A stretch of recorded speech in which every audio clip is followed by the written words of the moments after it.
House tax will be called to order. We'll jump right in and do requests for bill introductions. Do we have any requests today? Seeing none, we'll move right on to our first hearing of today, and that is House Bill 2683. And I'll turn to the reviser for an overview, please.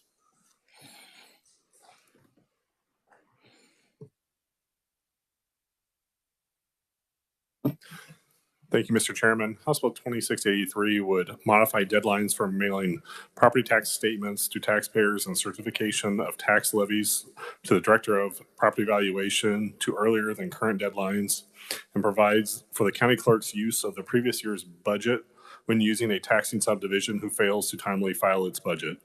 Under Section 1 of the bill, would require county clerks to transmit to the Director of PVD the statement showing the total amount of taxes other than motor vehicle taxes levied in the county. Currently, this statement is required to be filed November 15th.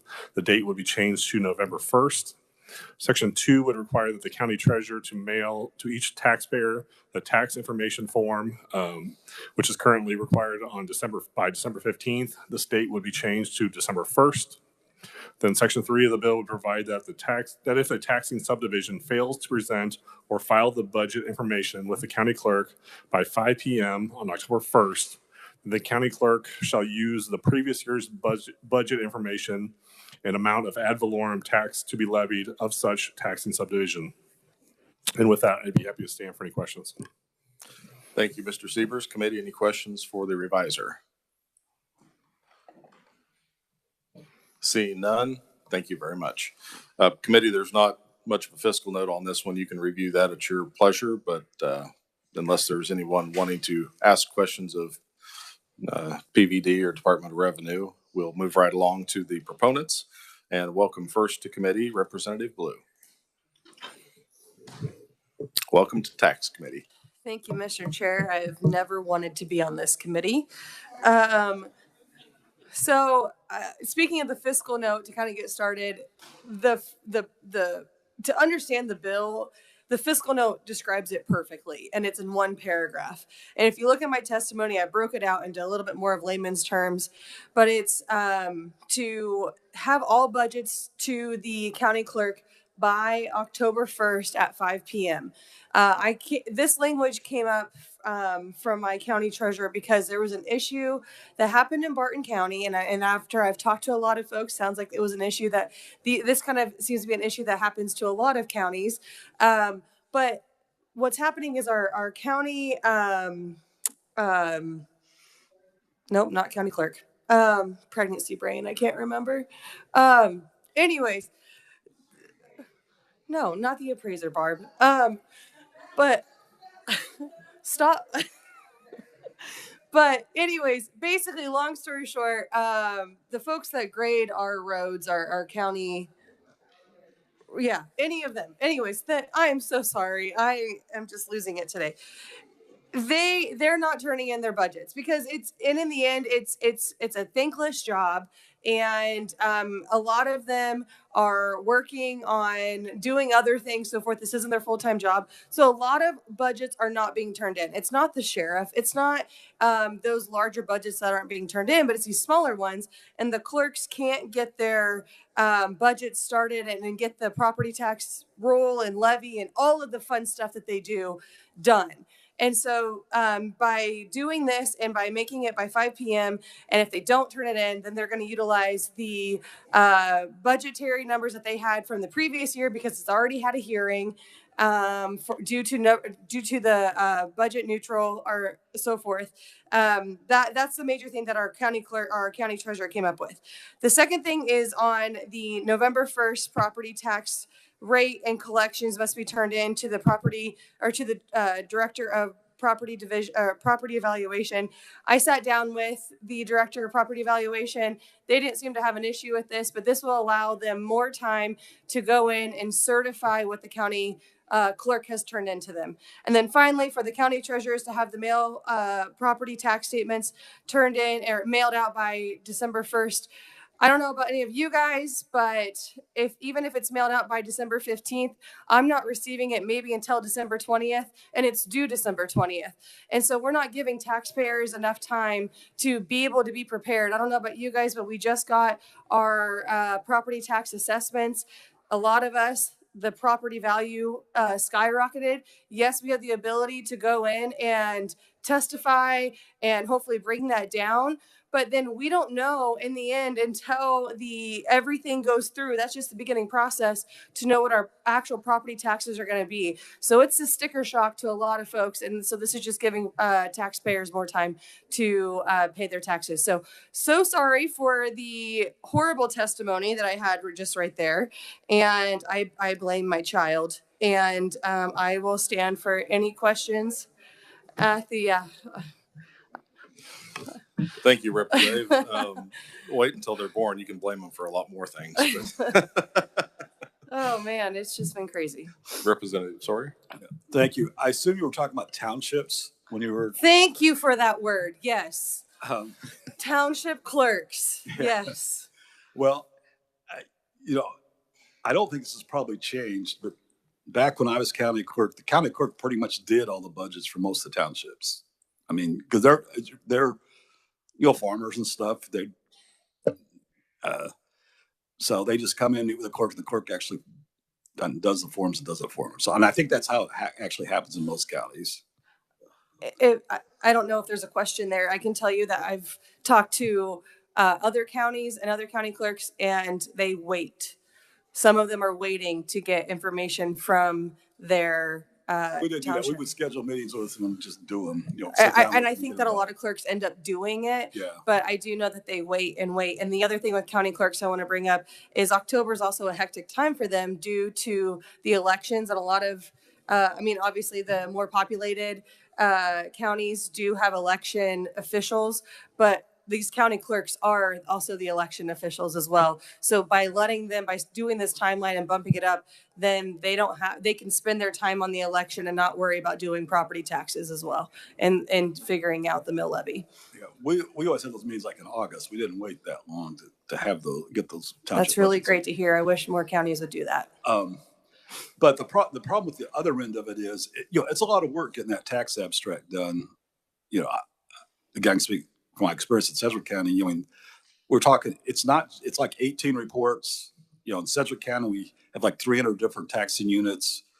It's a lot of work putting all that together. So moving that up to November 1st, I think can cause a pretty big time crunch for the county clerks as well.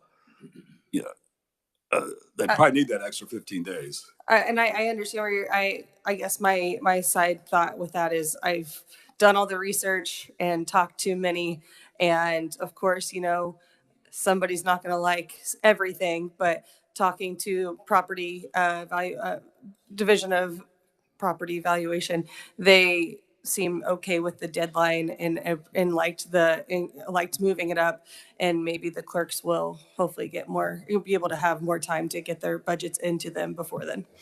So there could be compromise language. I'm open to compromise language, but this is just the start. Thank you. We do have a question from Representative Sanders, but I want to piggyback off of Representative Sawyer's last piece there before we change subject matter. Typically, the October 1st date, there's kind of a punitive impact to missing that deadline, where if you don't turn in your budget by October 1st, you have to go revert to what the last year was. The problem I've had, and you and I've had conversations about this, is if we miss these deadlines, what then? Is there any disciplinary action? Is there anything? A lot of times, even the evaluation notices that you referenced, if they can't make those deadlines, they do file for extensions.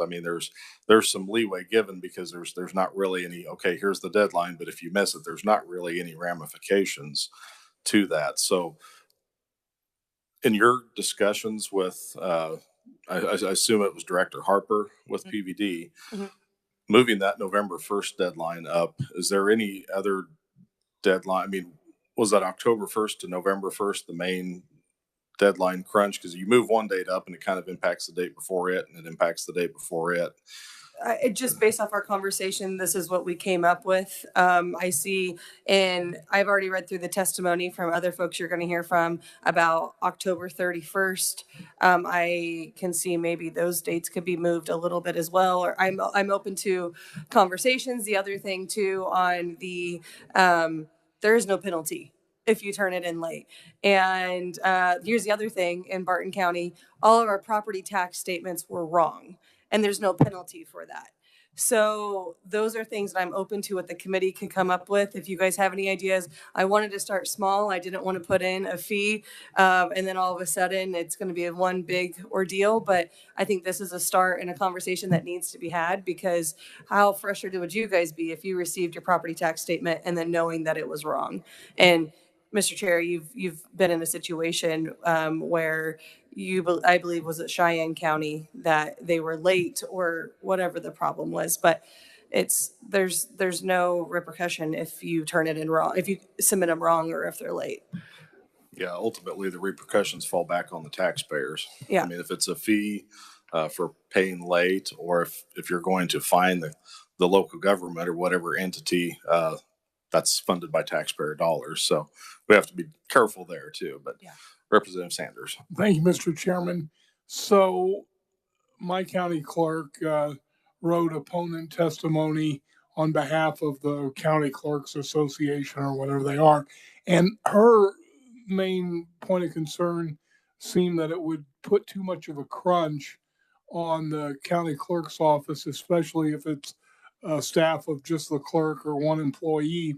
And that seems to make sense because she's the chief election officer, and early November is a really, really busy time. And I'm assuming that all the county clerks are chief election officers for their counties. So what would you say to her relative that you can get this new deadline done? I believe that there is, and I'm not going to speak on behalf because I've never done this job. So I'm not going to act like I'm an expert in it. But at the same time, I guess I look at the fact of back in the day, this all used to be done by pencil and pen and paper. And now you're plugging numbers into a program and it's calculating it all for you. I feel like it can get done. If it can't get done, then welcome to being an elected official. So would there be any wisdom in keeping the dates both in November and December as they are, but extending from December 20th to say December 30th, the amount of time you have to pay? So I've had this conversation with my treasurer to understand exactly that. And he said, as long as if it's just in the same fiscal year, so county does fiscal year from January to December 31st. The thing we have to think about is with the 31st being a holiday for some, or maybe half day, making sure if that lands on a Sunday, do we make it the 29th, so forth. I'm open to whatever the committee has for their opinion on that. The other thing too is to think about, and I think we do need to be thinking about the fact that if these are being mailed, how many times have you guys gotten wrong mail and or the post office isn't getting it done on time?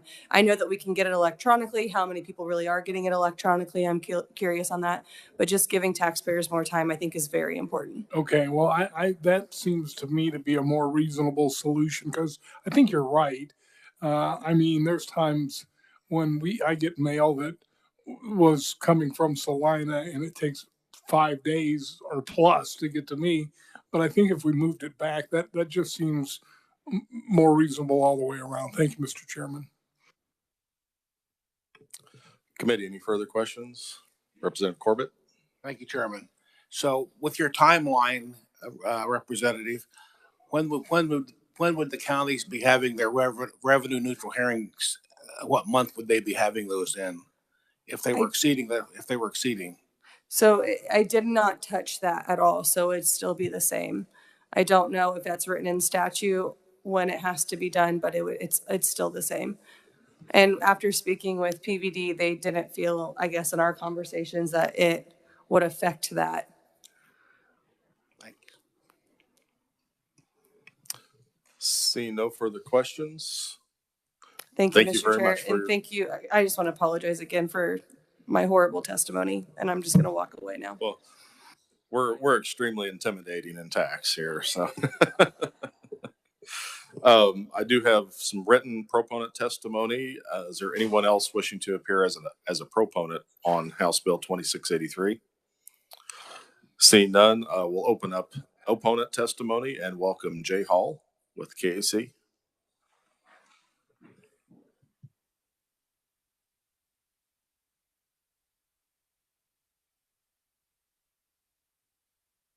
Thank you, Mr. Chair, members of the committee. I am Jay Hall, representing the Kansas Association of Counties. And a lot of what I've covered in my testimony, as you have there in front of you, and has already kind of been talked about in some of the questions that we're asking. Really, what we're concerned about is the dates, because this entire budget process, all of these dates that have been laid out have been very carefully laid out, and they all kind of work together in the whole property tax system as it works now. And so I'm very careful when we start talking about moving any one of those dates, because that tends to upset the entire apple cart that we have.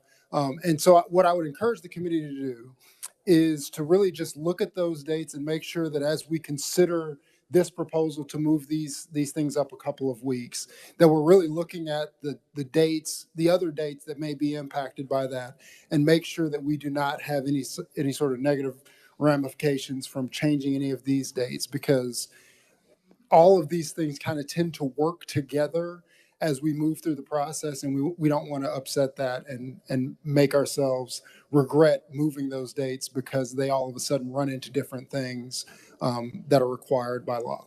So that's the gist of my testimony. You have information there, and if you have any questions, I'd be happy to answer them. Mr. Hall, I guess I'd like to get your opinion on the October 1st date, because I think that's the first domino that typically falls. I know when I was a county commissioner, county would obviously get their budgetary process done in a certain timeline. Out west in rural counties, we have some tax districts. We have a library district and an extension district that are regional. There are multiple counties that belong to this jurisdiction, and sometimes those entities they don't meet as frequently, so they struggle sometimes. I'm not going to put the blame on them, because sometimes it's our county and city and other entities too. But when you're trying to assemble all of these different entities, makes the clerk's job. They can do everything within their power to get their job done, but when you're still waiting on some of these other entities, sometimes that's the first domino to fall. And if you get pushed back a week or 2 weeks waiting on that final taxing jurisdiction to give you their budgets, then it's the domino effect. And pretty soon your November 15th date, you're getting right up against that. And then when the clerks give that to the treasurers are rushed to try to get statements out. And I know from my experience in local government, these entities, the clerks and treasurers are not waiting until the deadline to do it. They're doing it as soon as they get the information. Full disclosure, my wife's the county treasurer, and as soon as she gets that information from the clerk's office, sometimes it's even over Thanksgiving break, she's going in to the office to get these things run and get them out to taxpayers as quick as she can. So with that October 1st deadline there, I'd like to hear your thoughts about that, because it seems like that's what kind of starts the whole delay sometimes. So I think that one of the things that probably goes into this is the fact that we're dealing with a lot of different entities, and I think every clerk could probably tell you who right now are probably going to be the entities that will be right up against that October 1st, or maybe coming in just a little bit after that, because those are the ones, and whether that be a township or a drainage district or whatever that is, that they always know that they're going to have to call those folks starting on probably the 20th of September and start pressing them about getting that information in.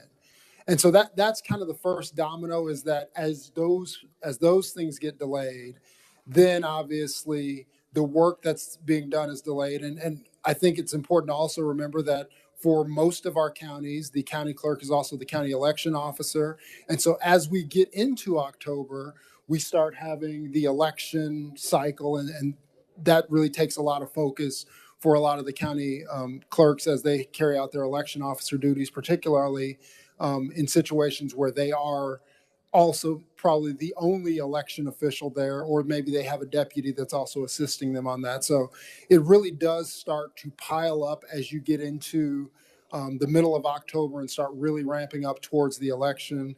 And those things kind of build on each other as you get closer and closer to that November 1 date.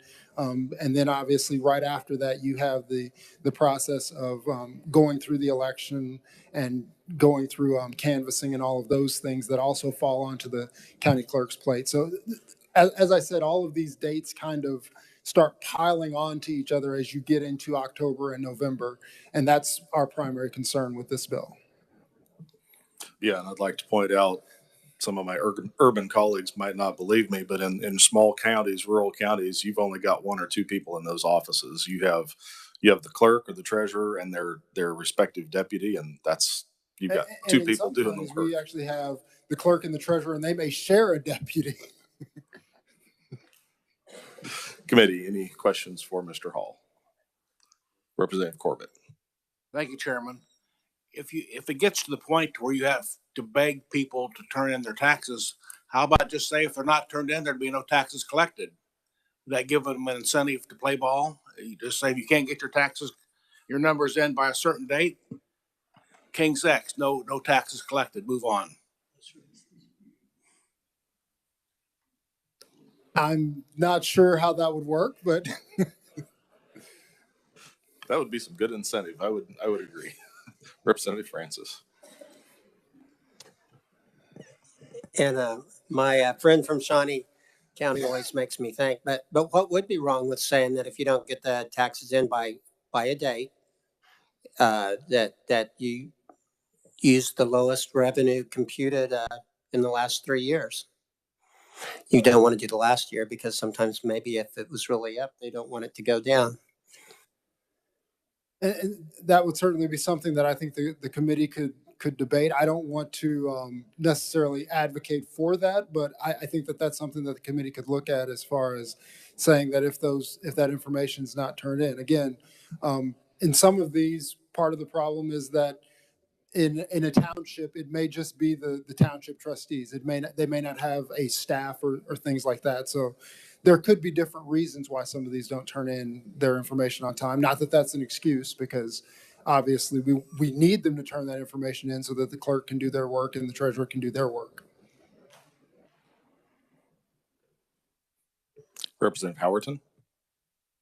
Thank you, Mr. Chair. So I understand the amount of work and the delays and different things, but when it affects the taxpayer and the pressure is it ultimately put upon the taxpayer, right, to get that payment, and what sort of leniency is given for them if we give leniency to all these other counties? Right, and that's why I say it's important that they get that information in, and that's why I'm observant of the dates, because as we move those dates forward, that means that we're giving the taxpayer obviously more time, which I don't have any issue with giving the taxpayer more time, but we may also need to build in more time on the front end as well, because some of these taxing entities, they're also the taxpayer, and they say, well, I'm working my regular job and I'm also a volunteer trustee for the township and we don't have a staff, so I have to find time to also put together the township budget and get that into the county clerk. So there's a balance that we're trying to strike here. That's more what I'm talking about, is just trying to strike that balance.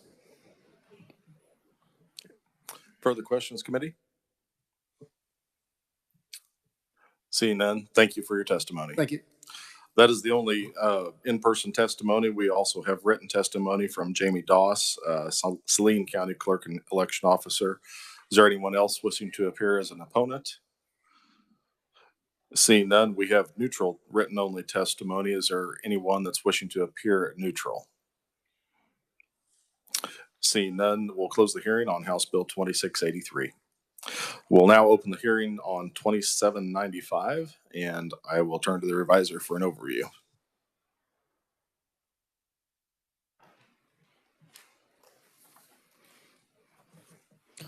Thank you, Mr. Chairman. House Bill 2795 would require that notices to exceed the revenue neutral rate be sent out on forms provided by the Director of Accounts and Reports. And this, rather than simply on a format prescribed by the director as currently required. The bill would also allow for hearings, revenue neutral rate hearings, to be on the same date and at the same location for other taxing subdivisions within the county.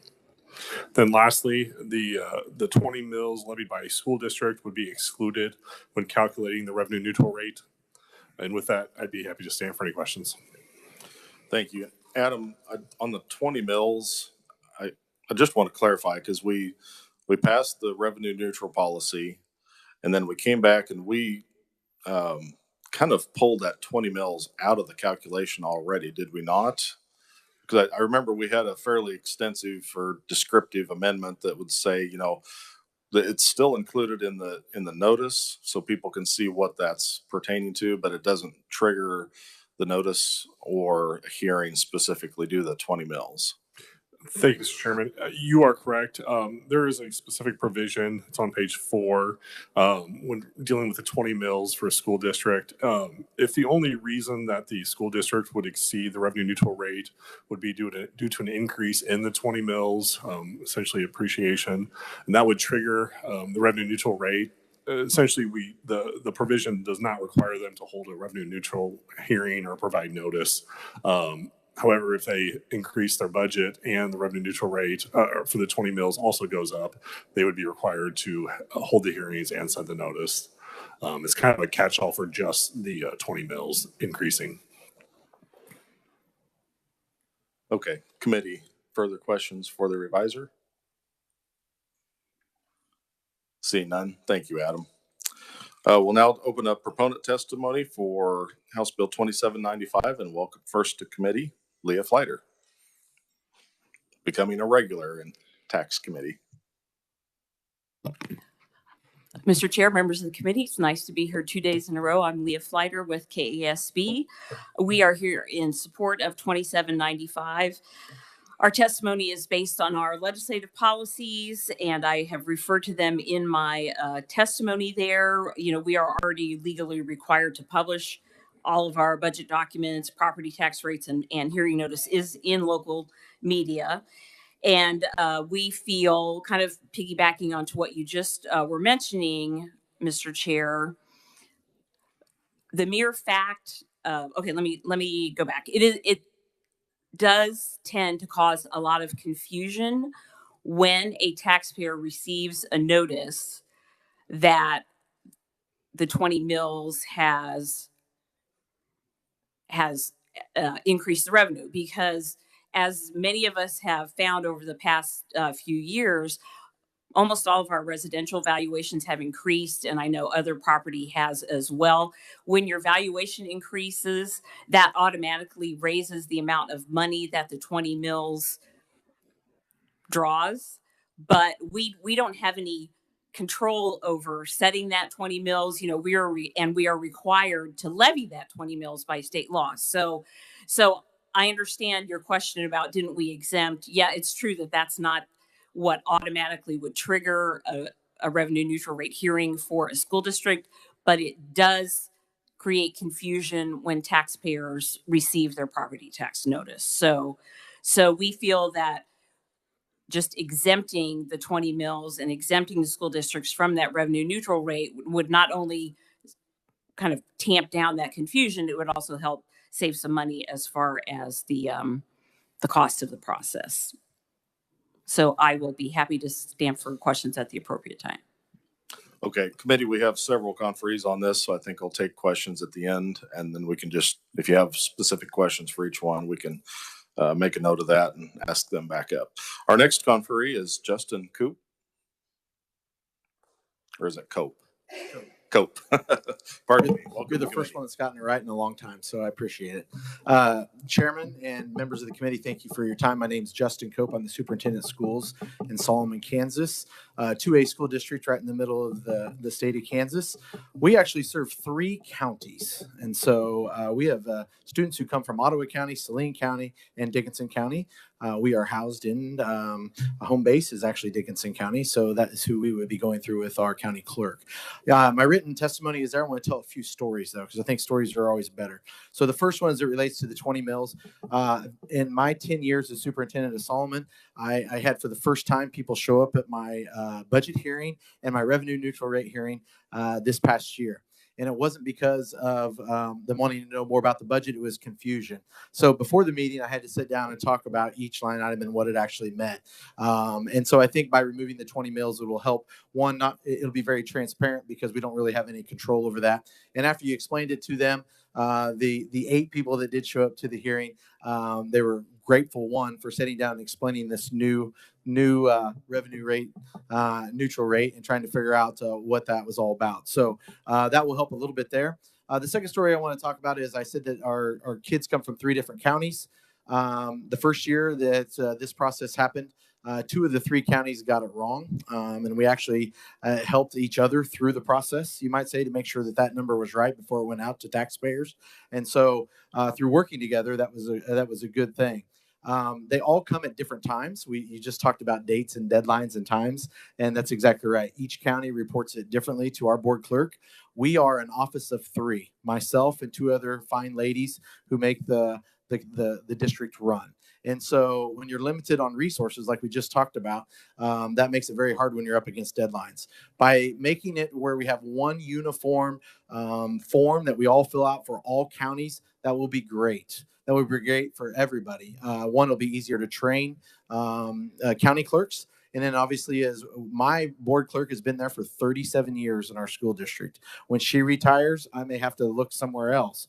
Or we better have good training on understanding how to read these different forms. So having it common will make it a lot easier for as we continue to have transitions locally in school districts and in counties. And then finally, as the world changes and local newspapers are dying, we don't have a newspaper in our community. What we do have is a website that a lot of people go to more and more than ever. Our paper of record is the Abilene Reflector Chronicle, and it is every single day, Monday through Friday. The Salina Journal is a regional newspaper now, and then in Ottawa County, it is not a daily paper, and so it's getting harder and harder to put the notices in there. We do publish our budgets, obviously, so by allowing us to put it on our website, one will allow us to direct all 3 counties to one common place. I will gladly stand for further questions. Thank you. We'll welcome our next conferee. That is Eric Davis. Welcome to committee. Thank you, Chairman, members of the committee. I'm Eric Davis. I'm the superintendent of the Royal Valley School District. We're a 3A school district located just north of Topeka. When we started doing the revenue neutral rate, I can't remember, I've lost track of time, 3-4 years ago. I remember the first thing I did when I started filling out this form was I called the State Department of Ed and I said, why is the 20 mills included on this form? Because I was just confused myself. And so going through that process, it's good that it's not necessarily a triggering event, but again, the 20 mil levy is a statewide required tax. And so it creates confusion when taxpayers see that as a local tax. And, and if you're going to have a hearing and asking your taxpayers, are you okay with us exceeding this revenue neutral rate? And if the trigger or the piece that's causing that to happen is the 20 mil levy, it does not seem like it's a good question to ask your taxpayers, should I raise exceed the revenue neutral rate or not if I can't control it, right? Second piece is that it's really difficult to avoid the revenue neutral rate process, particularly if your assessed valuation keeps going up inside of your county. I mean, you're always going to be generating additional funds. And so I would not want that to offset if you are actually trying to lower taxes for your taxpayers and then still have that showing that you're bringing in more money the following year. But I am in support of this bill. I did have some conversations with my own county clerk here in the last week, knowing that I was going to come talk to the committee today. And in general, I would say there's a couple of things that I would like to see clarifying in addition to what this bill is. And one of those is clarification language on the fact that when we send the July 20th notice as a school district to our county clerk and we say, this is what we expect, or our best guess is what our revenue neutral rate max will be or our mill rate rates will be. But also you put in there the date, time, and location of the hearing. And I know there has been, not in my school district, but talking to some other school districts where they told the newspaper, here is my date, my time, and location for the revenue neutral rate hearing, and they forget to publish it in the paper. But then they go back and they'll say, well, you told me on their July 20th notice, this is when this hearing was going to take place, and it didn't happen. And at no fault of the school district, it was on the newspaper for not publishing it on time. You could have a county clerk say, nope, you can't. You now have to use the previous year's budget because you didn't meet the requirements of the statute. So that's just one thing I would like some clarification on. I'm not sure that's up to interpretation for each county clerk to do with what they want, but that would be helpful.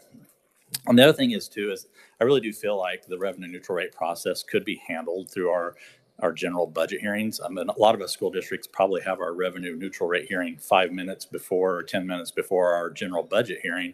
And I would like to think that we could consolidate this into a streamlined process and do that. And I honestly, I have no problem with the process of the revenue neutral rate hearing as a superintendent. I mean, other than the dates and the deadlines, I mean, it's fairly simple to follow.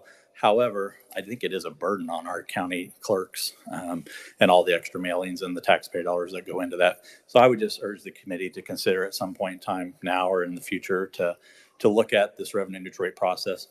I have no problem with communicating to the taxpayers the transparency of understanding that we are collecting additional dollars because the assessed valuation went up as opposed to raising mills. But again, I just don't know that the mailer is necessary, and I think we could do it through the general communication process we already have. So again, thank you for your time. I appreciate it, and I'll stand for questions when it's appropriate.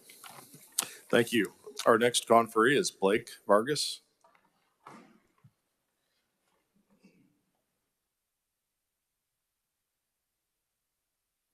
Welcome to committee. Thank you, Chairman Smith and the members of the Tax Committee. My name is Blake Vargas. I'm the proud superintendent of USD 436 in Caney Valley, Caney, Kansas. We're a border town on Highway 75 down in southeast Kansas. Appreciate you taking the opportunity to hear my testimony today as a proponent of this bill. I appreciate because really the word transparency has been used a couple of times, and really I think that's what we're about with this revision is bringing some clarity to something that has caused a lot of confusion across the state. It's very common among taxpayers to read that and to see the document as it comes out and confuse an increase in revenue with an increase in taxes, which is truly not the case in many cases. Like most across the state, when you see that increase in assessed valuation, like many of our districts and counties are seeing, that's great to see that growth across the entire state of Kansas in many areas. That's going to increase your revenue. And so again, that confusion comes out. As Mr. Cope talked about, my one individual that came out in opposition was this past year, and it was over confusion of that form that was submitted. And simply put, it was because they felt like and thought that this was an increase in their taxes, which it was not. Our mill rate was set to stay flat. That was the proposed budget that I had submitted, and thankfully that's the way that it played out as well. And so I think that's the first and foremost key is that local control. We talk about that transparency with it. We do not have control over that 20 mil that comes out standard. And so it just makes sense for me to remove that from consideration to help clear the air and to bring clarity surrounding that. Second, the introduction of a standardized form just makes sense to me. When you talk about many of us who have multiple counties that we're gathering that information and also disseminating it to, it only makes sense that form would be standard across the entire state. And so I think having that, when we talk about individuals who are new to their job, having a form that's standard, they could talk with a neighboring county, in my case, Montgomery and Chautauqua, and make sure that they're looking at that, be able to answer those appropriately. And so I only think it makes sense that there is a standard form that we'd use across the state. And then finally, as we look at this again, back on the transparency piece, I think our ability to provide this information on our website or locally allows us to be able to provide, whether it be interactive media, graphs, other forms that could help bring some transparency to this process, helps us out being able to utilize our website.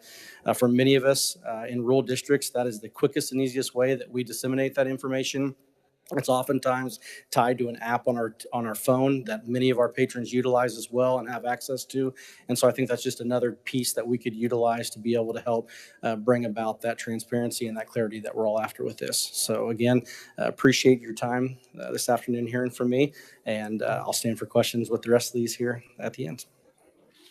Thank you for your testimony. Is there anyone else wishing to appear as a proponent for House Bill 2795? Seeing none, we will open it up for questions now. Committee, are there any questions? Representative Corbett. This would be to any of those who have testified so far. Any of the superintendents would be fine.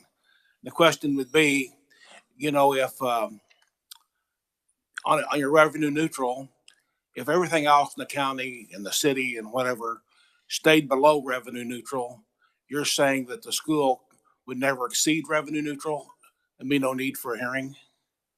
Is that why you like the way this bill is? No, I don't believe that to be true. I think what I was trying to point out when I was stating that is if you are lowering, let's just say your local option budget and your capital outlay, the other two funds that you levy mills for as a school district, if those were going backwards and your general fund would go up in a mailer, it might show to the community that you are exceeding the revenue neutral rate with the general fund. And again, it's kind of that confusion piece of that general fund being a part of that. Does that make sense? And just to follow up, most of your taxpayers know that education is probably one of your highest items on your property tax. So I think the more transparent you could possibly be would make the people who are living in your area either more comfortable or maybe see that there might be any need to change something in your school district. So I'd try to be as transparent as you could. Thanks. Agreed. I've got a question. I'll open it up to any of the conferees. I've heard a lot about confusion, but part of the revenue neutral notice was to provide some education and understanding for taxpayers because, as we heard in our hearing earlier, taxpayers get their valuation notice. That's not their tax bill. That's just talking about their property. Throughout the budgeting process, we have the budget hearings. I was a county commissioner. I'm familiar with all the processes and hoops you have to jump through when you're adopting your budget.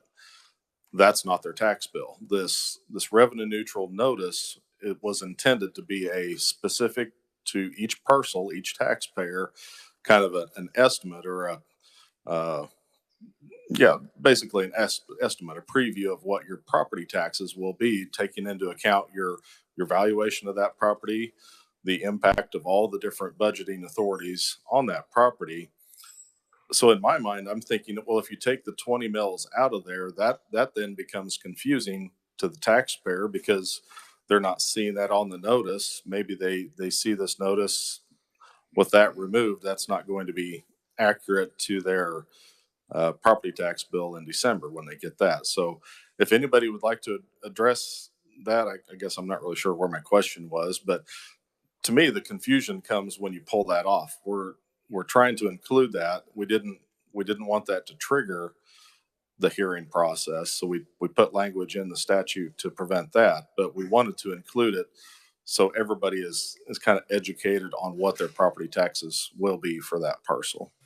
No, I get where you're coming from. And in fact, when I talked about those people that showed up at the hearing, and that's where something that's new is something they have to learn how to read it. And so when they came in, they brought in everything from the cemetery board, to the township, to the school districts and all of our funds, and they added it all up. And this is where we've got to educate our taxpayers too, because they're used to seeing their assessments, they're used to seeing their tax bill, and now we have a revenue neutral. And they came in and they said, my taxes are going up 22%.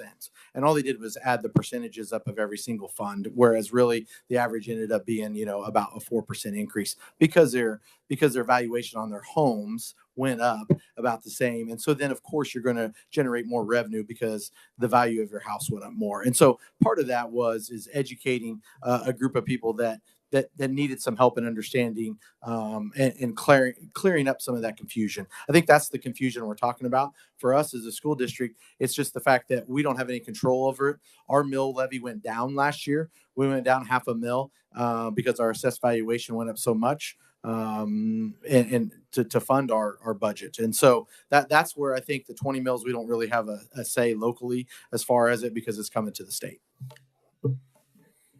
Thank you. I've also got another question. This might actually be for the sponsor of the bill, Representative Epley, but we've talked a lot about the 20 mills here, but there's also a piece you talked about having the form. Is this bill is requiring a form to be provided rather than complying with a format? This is an actual form that would come from the state.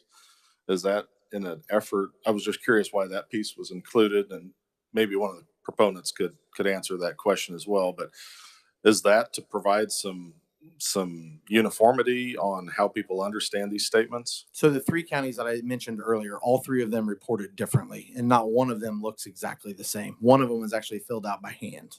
Okay. And so as you go through that, just so that way you have one form that every county sends to every taxing entity. So whether it is even the cemetery board, for example, but this is how you would fill it out, so everybody knows it's the same. We're saying as a school district, it is beneficial for us who come from 3 different counties to where they can all report it the same way. And then it goes to the Dickinson County clerk, and then she provides it to our school district. So for her to compute it, she's waiting on those other 2, and those other 2 reported completely different than what she even does at her own county. And so the counties within themselves are all reporting a little bit differently.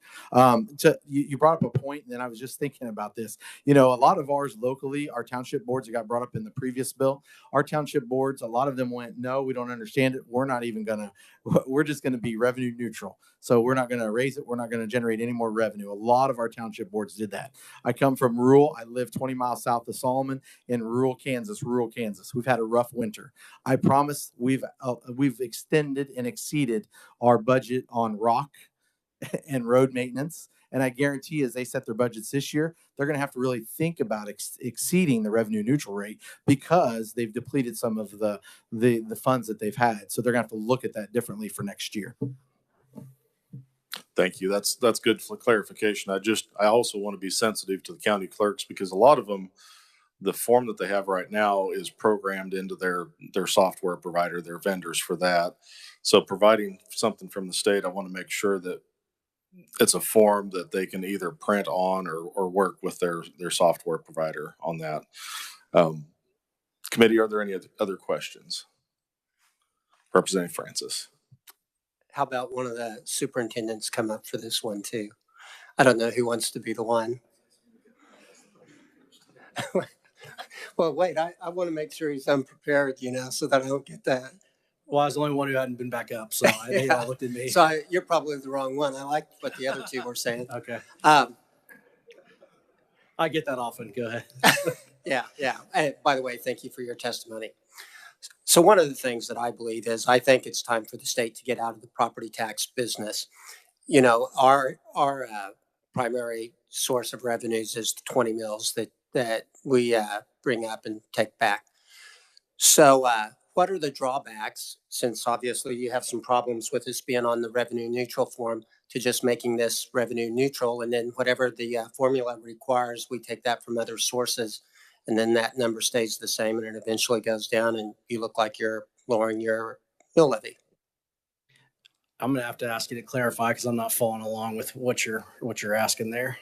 Well, you make the 20 mills revenue neutral so that it always generates the same amount of dollars from property tax. And then as revenues increase, the mill levy goes down. Or excuse me, as valuation increases, the mill levy goes down. Yeah, I see what you're saying there. The biggest problem with that is that we would, along with other tax entities, not benefit from the increase that the state's seeing at this time. And so if you set that rate, and again, as that trickled down, that revenue, that would have a negative impact on us overall, unless I'm looking at that wrong. Well, why would you not benefit? Because we pay you based upon the formula. We don't pay you based upon the 20 mills that we get. But again, if we were keeping that standard based on that number, and again, I may be interpreting that wrong, then potentially, let's say we were losing 50,000 per mill, that first year, then that would just kind of have a domino effect every year after that. Is that? I may be interpreting that wrong. I'm getting some head nods, but maybe the misconception is: do you think that the funding that you get from the state is directly tied to the amount of that valuation on the 20 mills? I believe that's the way it currently is. No, there's a school funding formula based upon the number of kids and the different demographics of your student population that determines what you get from probably the a much state. larger question I'm not prepared to answer Okay. at this moment. Is how I'm gonna say it right now. All right, thank you. Yeah. I'll invite one of the other conferees if they want to address that I was question. just going to speak to that for a second. So you were suggesting that because of the school funding finance formula, the 20 mills is irrelevant as long as the state as a whole has enough funds to fund the funding formula correctly. Right. You know, we're Right. following the court lawsuit that says how much we have to pay school districts for what they're doing for education. These other funds that you guys actually levy are the ones that affect your spending above what the school reimburses Right. you for. And if I heard you correctly, originally you were suggesting that we just revenue neutral rate that whatever that rate is for current districts, and then the state would just lower the 20 mil levy to keep that at the same rate moving forward. Okay, I mean, this seems like possibly a form of a state tax cut through the 20 mil formula, which I mean that would be for this committee to decide, but it seems like it could, in good years be a positive thing, in bad years be a very bad thing. So. And how in bad years would it be a very bad thing? Well, if the state just fails to have the funds to fund it, that's happened a few times. And then you take us to court. Yeah. Representative Corbett. Thank you, Chairman. It's not a big deal, but when one of you came up here and said that maybe we need to educate the taxpayers a little bit more. It's I don't mean this the way it comes out, but you hate to have somebody come up here and dog the taxpayer. They're not smart enough to read the tax bill or whatever. I mean, I think they're doing the best they can, and I'm just saying that just didn't come across good to me. Maybe everybody else didn't bother, but taxpayers. That was not my intention, was to say that about our taxpayers. I was just saying when it's a new form, that if you're not following what's happening in Topeka, like some of us are, you may not be aware of this new form that shows up on your doorstep. And so then by educating them what it was, the clarity was received and then they understood it better. That was my intent of my comment. Not by any means was it to say that our taxpayers didn't understand their taxes at all or what their commitment level was. Yeah, and I'll reiterate, when those forms went out last year, I got a lot of calls and emails about that, and because a lot of them thought that was their property tax statement, and I mean it looked very similar to what your statement would look like. So yeah, there's a kind of a phase-in process of understanding this new form that everybody takes a while to get used to. But any further questions, committee? Seeing none, we will move on to the opponents, and welcome to committee Jay Hall.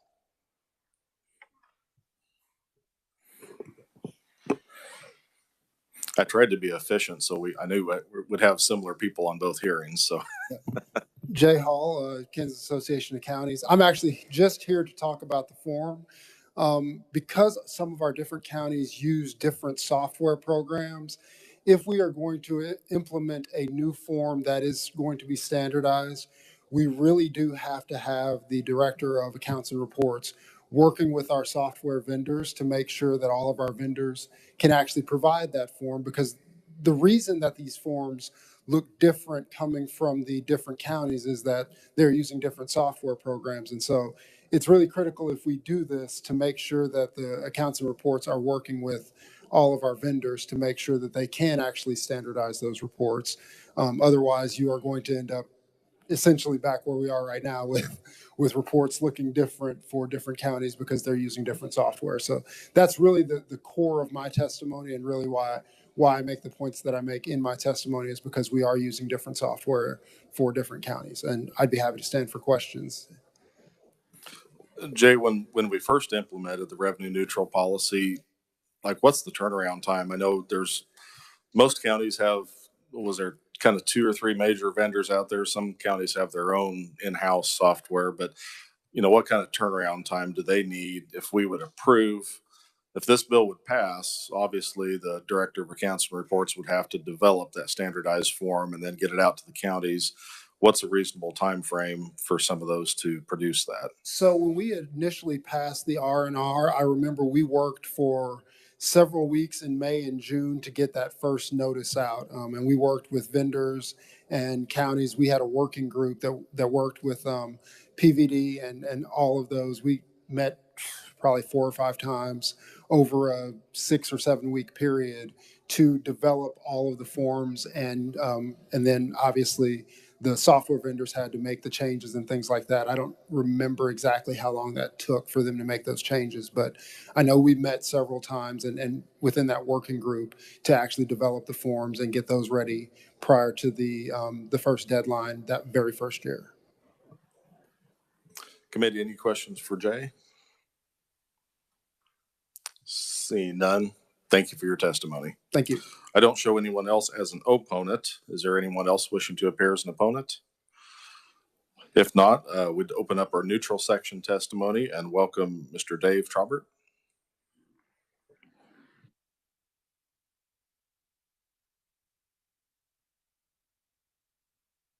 I don't think your mic is on, Dave. There you go. Dave Trobert, Kansas Policy Institute. We're neutral on this bill because there are some things in here we really like, and there are some things in here we really don't like. So I'll start with the things we really like. Having a standard format, we like that. Now, it could be through the Director of Reports, or there could be ways that maybe we could at least improve it by mandating that we use a certain font size on the reports that are coming out from each county. The 2 biggest complaints we get from taxpayers on those forms is, I can't read it, it's too small. And the second one is, so what's the overall total? Because every one I've seen shows the change in the individual rate. So for schools, there's the 20 mills, there's LOB, there's bond and so forth, but they don't total it. They don't total all the mills that would be the total of all that would be revenue neutral compared to last year and what's proposed. Those 2 things would be big improvements, whichever way it comes. We don't have a problem with, I mean, it probably makes sense in a lot of cases to have the hearings on the same date. Having them at the same time, however, is a problem. They would need to be staggered so that if you wanted to go to 3 different hearings, say for your city, your county, and your school district, you could do that without being afraid of missing part of it. On the 20 mills, we do oppose the proposal in the legislation, and I want to start with a short refresher of why we have revenue neutral, why it got passed and it was proposed. And we heard some of this today in the proponent testimony. Taxpayers really don't like it when local officials say, we're not raising your taxes, but they're writing a bigger check. They don't pay taxes with mill rates, they pay with dollars.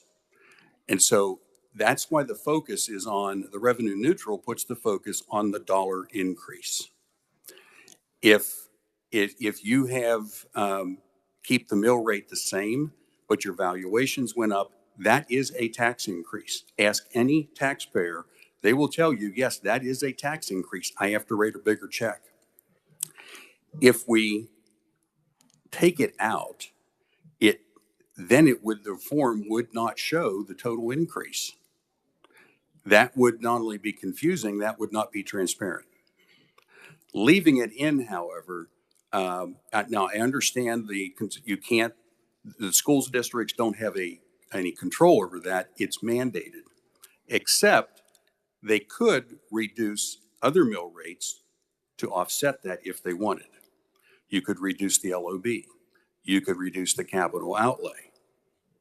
So there is an opportunity, and then it's a simple thing, especially if it's totaled. Draw your attention to the bottom. This is the net change. Overall, we figured out a way to be revenue neutral or keep the rate at whatever it is. But if that's not in there, then it is not an accurate picture that's being given to the taxpayer. I want to address a couple other things that was said in testimony. Whether this is, if you adopted this or left it in, it doesn't change the cost of publishing the notice. If you are only going up because of the 20 mills, you don't have to publish a notice. If you're going up for other things, you're publishing a notice. The fact that 20 mils is on there has no bearing on the cost, none whatsoever. The form doesn't change. There would be one line different, but it would be different if your line, your report for your county didn't have it and the other county had something else. What it really comes down to, revenue neutral exists because taxpayers demand honesty and transparency, and taking this out does just the opposite. So with that, I'll be happy to stand for questions. Thank you, committee. Are there any questions? Representative Sawyer. Dave, what if we, since it's a state the 20 mils is state mandated, we set it, they have no control over it. Maybe we ought to do it in the revenue neutral form, call that a state tax or something, not, and just pull it away from the schools, since even though it helps fund the school finance formula, they have no control over it. It has nothing to do with anything they have control on. So maybe that's a way we could handle both things. So the total would have still add up because the 20 mils is on there, but we just kind of pull it out of the school part so that it's not at their hearings. You see what I'm saying? I do. I see what you're saying, Representative. I would prefer to see it the way it is there so that taxpayers see the total impact of that school's decision, because, as I said, they could choose to reduce one of the other mill rates to offset the increase from revenue neutral to 20. And I think it's better to show the whole picture. That way, the notice also matches what comes out on their tax bill. Well, that's what I'm saying. We still show the whole picture, but the 20 mils would show up as a state. I understand. Right, so the total adds up. Okay. All right. Thank you. Okay.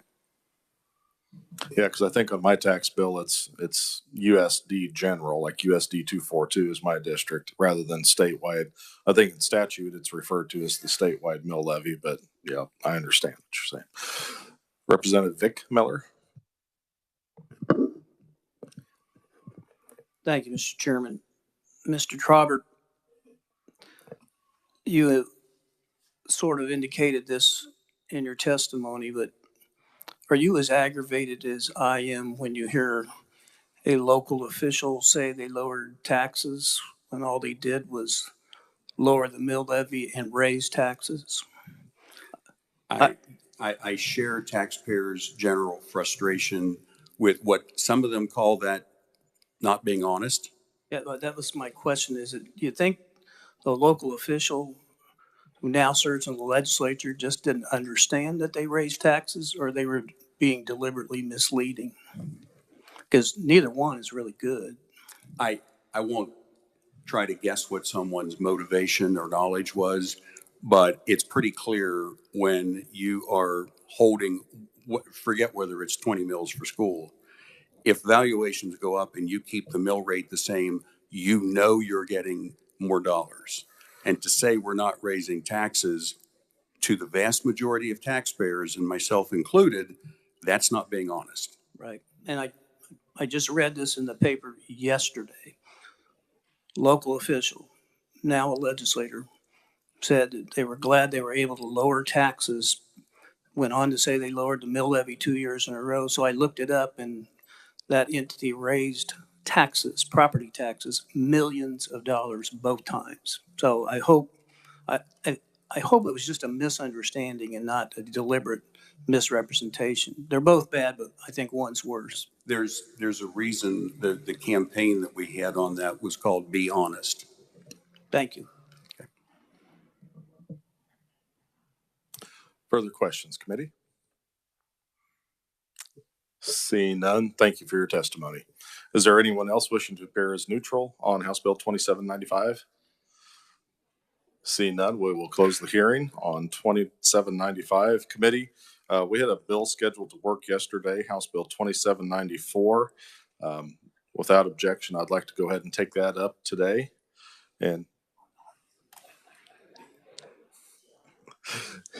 seeing no objection, we'll turn to the reviser to give us an overview on 2794. Thank you. Thank you, Mr. Chairman. House Bill 2794 would provide a sales tax exemption for sales of tangible personal property or services purchased by an animal shelter licensed under the Kansas Pet Animal Act, or purchased by a rescue network manager. The bill would also provide an exemption for all sales of property, including but not limited to tangible personal property, and entry or participation fees or charges by or on behalf of such animal shelter or by a rescue network manager. And then lastly, the bill would provide an exemption for all sales of tangible personal property or services purchased by a contractor for the purpose of constructing or remodeling facilities for an animal shelter. And with that, I'd be happy to answer any questions. Representative Bergkamp. Thank you, Mr. Chairman. Adam, would this roll up under the 501c3 bill that we heard, or would it be separate? Would they be exempt if we pass that 501c3 bill? Essentially, the first component, yes. The second two components, dealing with sales made by these entities and construction materials, would not be. Okay, thank you. And with the, I might address the revisor. You know, typically we've had a couple of project sales tax exemptions in committee this year that we're familiar with, that we've passed out. They kind of had a window of when that start and when it stops. Is there a deadline in this one, or it's perpetuity, is it not, for the kind of the construction materials and project? Okay, 1 second. Let me pull the bill up. Sure, no problem.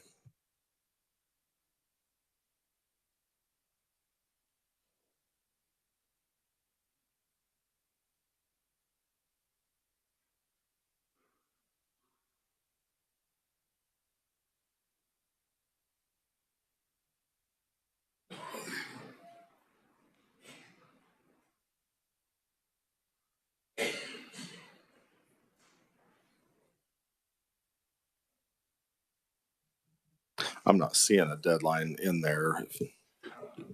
Mr. Chairman, no, the construction materials purchasing by contractor, that appears to go on in perpetuity. All right, committee, any other questions for the revisor? Okay, seeing none, I will now open it up for discussion or amendment. Representative Sanders. Thank you, Mr. Chairman. I had a lobbyist in my office this week, and she was saying exactly what the vice chair said, that yes, it would help relative to the sales tax that they pay for the shelter itself, but this is more involved than that, and that there would be parts of what they're asking for in this bill that they would get no relief in the sales tax exemption for nonprofits.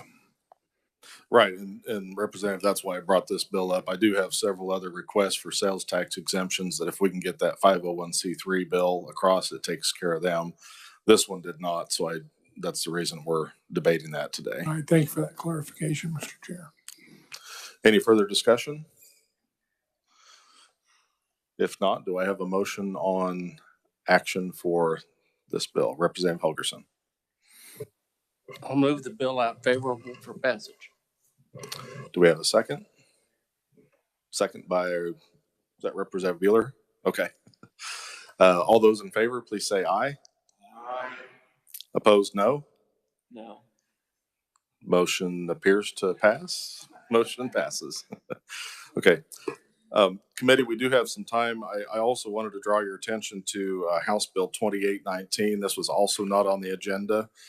This was the sales tax authority for Rawlins County that we heard on Tuesday, a couple days ago.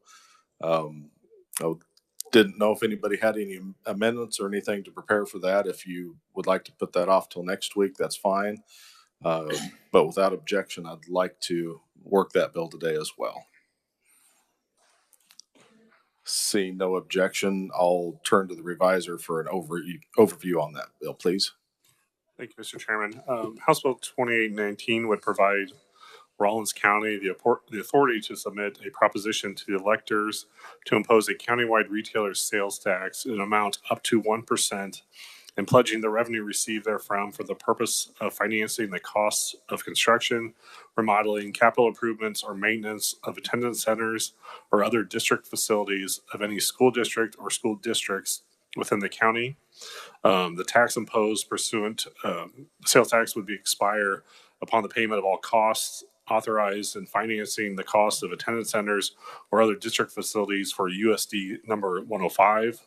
And the revenue generated by the imposition of the tax would be retained by the county and expended only for the purposes of such financing such projects.